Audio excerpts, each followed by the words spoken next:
আমি আরও একটি নতুন ভিডিও আজকের ভিডিওতে যাচ্ছে অসাধারণ, কারণ আজকের ভিডিওতে আমি যে টিপসটা দেখাবো আপনাদেরকে, আপনারা দেখলে পুরোই অবাক হয়ে যাবেন। তাহলে আজকের ভিডিও শুরু করা যাক। সর্বপ্রথম যেতে হবে আপনাদের ফোনের প্লে স্টোরে। আপনারা আপনাদের ফোনের প্লে স্টোর ওপেন করবেন। প্লে স্টোর ওপেন করার পরে উপরে সার্চ বক্সে লিখবেন আপনারা আলাপ। উপরে সার্চ বক্সে আপনারা লিখবেন আলাপ। এখানে আপনারা বাংলাতে লিখবেন আলাপ অ্যাপ লেখার পরে আপনার সার্চ দেবেন। সার্চ দেওয়ার পরে ঠিক এরকম একটি অ্যাপ্লিকেশন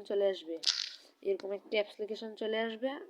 যার লোগোটা হচ্ছে ঠিক এরকম একটা অ্যাপ্লিকেশন চলে আসবে। আপনারা এটা ইনস্টল করা না থাকলে ইনস্টল করে নেবেন। ইনস্টল করে নিয়ে এখানে আপনারা ওপেনে টাচ করবেন। ওপেনে টাচ করার পরে আপনাদেরকে এরকম ফিউচার দেখাবে। তারপরে প্রথমে আপনার take photo of NID views and inform take photo you face, আপনারা এখানে নেক্সট দিবেন। নেক্সট নিচে দিয়ে নেক্সট দেওয়া আছে, নেক্সট দিবেন। নেক্সট দেওয়ার পরে এখানে আপনার এনআইডি কার্ডের দুটো ছবি দিয়ে দিবেন। ছবি দিয়ে দেওয়ার পরে আপনারা তারপরে ভিউ সেন্ড ইনফর্ম, এখানে আপনাদের চেক আপ দিয়ে দিলে হয়। আমি আপনাদেরকে আবারও দেখাচ্ছি। ঠিক এরকম আসবে। আপনারা সব দিয়ে দেওয়ার পরে ঠিক এরকম আসবে। এরকম আসার পরে আপনারা কোনো লোগোতে টাচ দিলে এরকম রিচার্জ নামে আপনারা এটার ভিতরে টাকা ভরবেন কী করে, এরকম রিচার্জ নামে অপশন আসবে।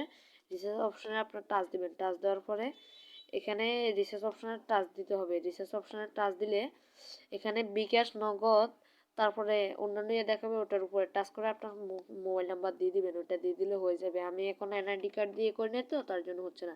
অবশ্যই আপনার এনআইডি কার্ডের প্রথম পিট তারপর পিসের পিট দুটোটাই দিবেন। তারপরে আপনার থেকে সেবে ভিউ সেন্টার ইনফর্ম, আপনার কিছু গুরুত্বপূর্ণ ইনফরমেশন নেবে। টেক ফটো, আপনার একটি ফেসের ফটো দিবেন। এটা দিলে হয়ে যাবে আপনার আলাপের। তাহলে আজকের ভিডিও ছিল এই পর্যন্তই। দেখা হবে আরও একটি পরবর্তী নতুন ভিডিও নিয়ে। আজকের ভিডিও যদি আপনাদের থেকে একটু ভালো লাগে থাকে তাহলে অবশ্যই চ্যানেলটি সাবস্ক্রাইব করেন, ভিডিওতে লাইক দিয়ে দিবেন। আল্লাহ হাফেজ।